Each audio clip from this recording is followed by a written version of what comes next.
Smile, because when you smile, your body thinks you're happy, even if you're not. Like it. You don't know if I'm happy or not. My body thinks I'm happy, but if I'm not.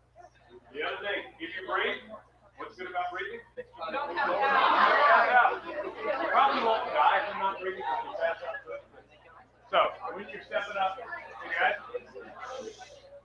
when you're stepping up, it's always a good thing. Smile, breathe. So that's a good thing. So we are going to hear from the drones group now. We're going to start with the pro side. Please give them a warm welcome.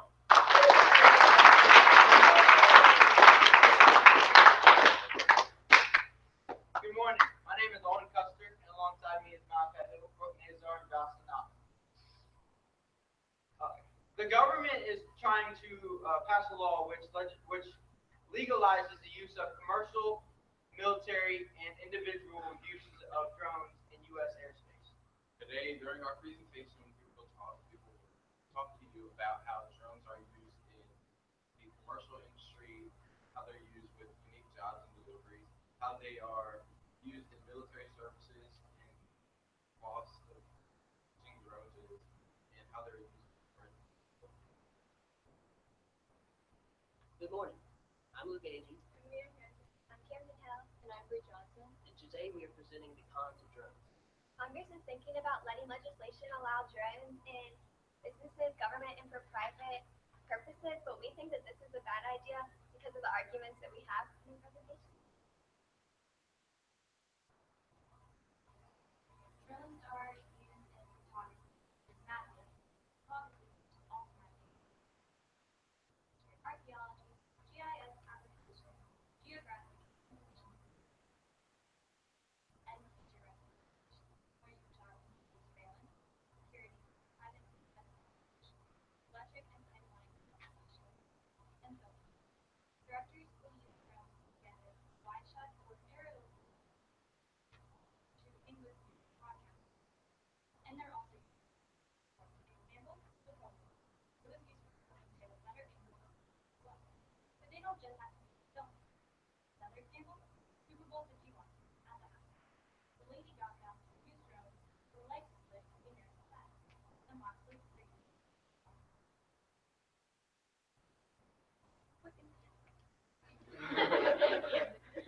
Our first con is the ability of drones to invade people's privacy.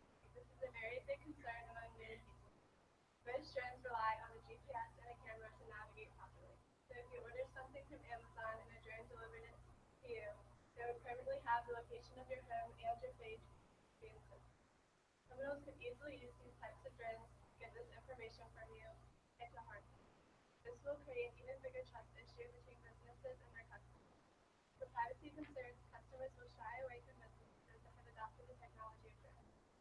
There are many stories to back up this issue.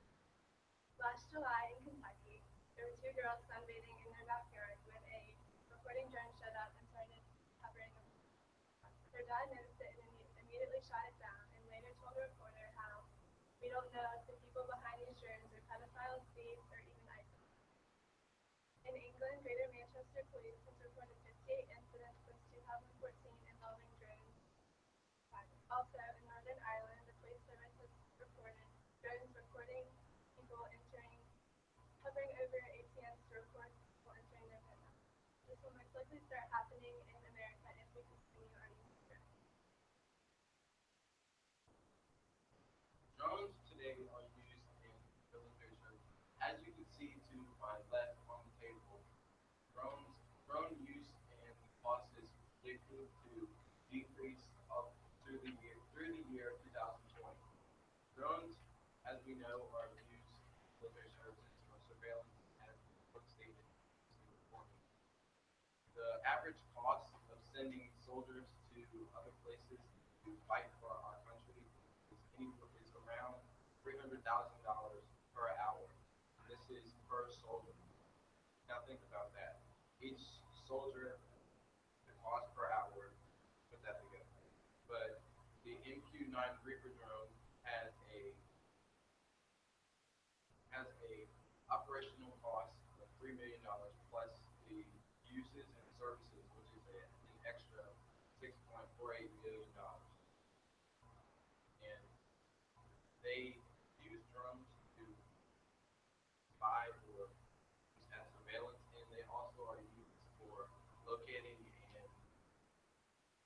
picking out high-profile targets.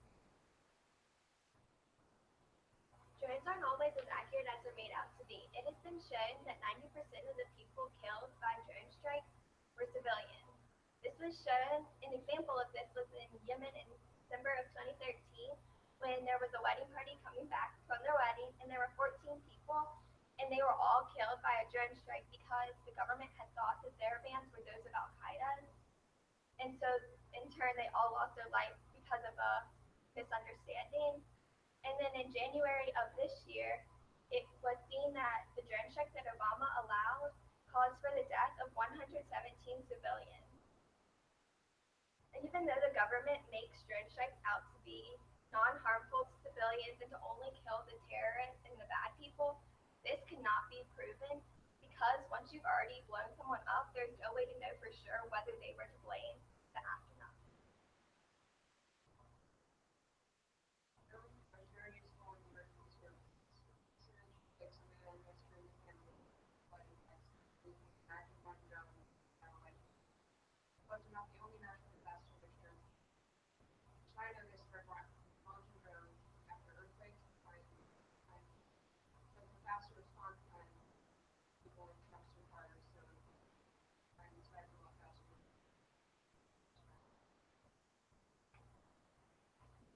It may seem like a good thing to take American troops out of the horrors of war, but really all this causes is two more problems that are much more difficult to deal with. One of these is emotional detachment from war. Americans today are less likely to see war as such a horrific thing because we've been used to it for over about 20 years. An example of this is Colonel Brinton of the United States Air Force, a drone operator, who says that the war with drones is pretty much a teller war with a joystick and a throttle. He says he feels no emotional attachment to his enemy. He says the people around him, they know nothing of what he does, and he just goes home like nothing ever happened. But this leads to more Americans thinking that war is okay and that drones will just solve all of our problems when really it doesn't. And this leads to more wars and prolonging battles that have already been going on for way too long. The major part of companies using drones would be delivery.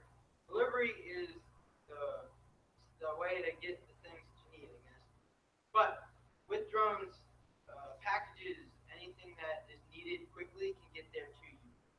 With like Amazon or Domino's, as they're have experiments with, they want to quicken their times so that the people that need the stuff they can get it quicker. And with this, the drones are also more environmentally safe for the environment instead of having many mail trucks go all around the U.S. Delivering packages and pizzas. Um,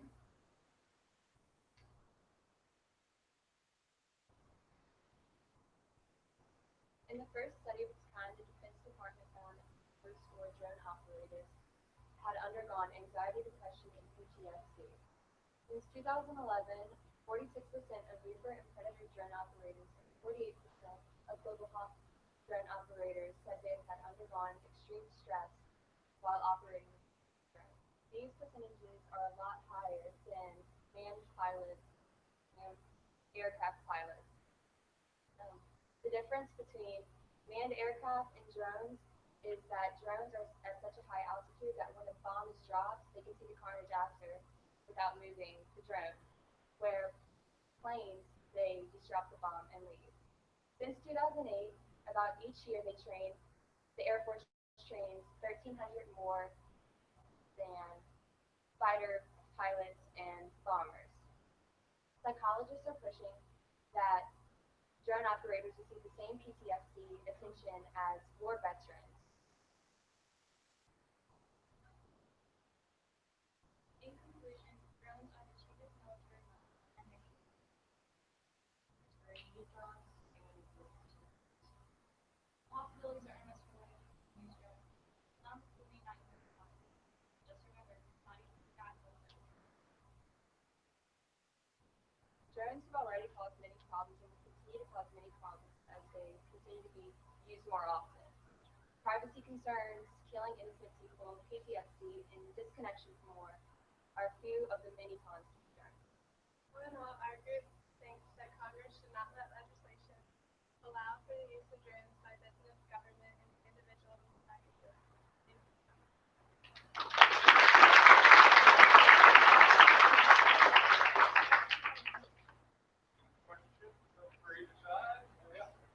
All right, I have a question for the cons. Can you explain how it's better? How it's better to be in the war? How it's better to have an emotional connection to the enemy than to be at home, safe, not in the line of fire, not under any personal threat? The American troops, they signed up to protect their country, but when the government says that they can't go over there, and they get sent back, it's really hard on them, because they expected to see some action. They don't.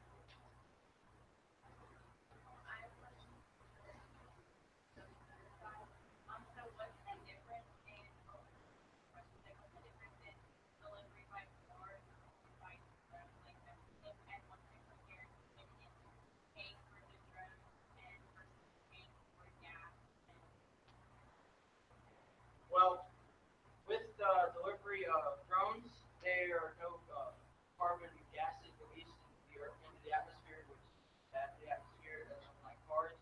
And with it's also quicker. Like you can probably get a package within an hour with drones instead of waiting 2 days to up to even a month for Amazon packages to come in. And what was the other one? Money too. With money, well, we also have to pay the guy to drive around all day and all night to deliver all these packages individually with the gas and the car maintenance and everything. With drones, most of them are electronically, and so all I have to do is either charge up at a station, and which is safer. Your question for the pros. You said that drones are being used to deliver more now. Wouldn't that put more people who like deliver in the cars, put them out of their jobs? You have to know the technology for drones. Well, yes, because of the driving aspect, I guess it would just eventually lose its whole momentum of delivering the mail or by one person full time. But it also creates jobs about flying each individual drone. You just have to learn to do it. Okay, actual question that the other guy started earlier, when you said they feel no emotional attachment, and that you also said that they want to see action, but they don't get to. They may not be the one pulling the trigger on the gun, but does not want to be saved. They would be watching the bomb explode, seeing the carnage that wrecks. So, What you're talking about is like on a computer, all they see is like what's going on the computer. They don't see what's actually going on. And like these people, when you're actually there, you see them dying. But when you're behind a computer screen, all you see is the computer like giving little black faces. Okay, that's all we got time for questions. Very good. All right, guys, we're gonna take about a 5-minute stand.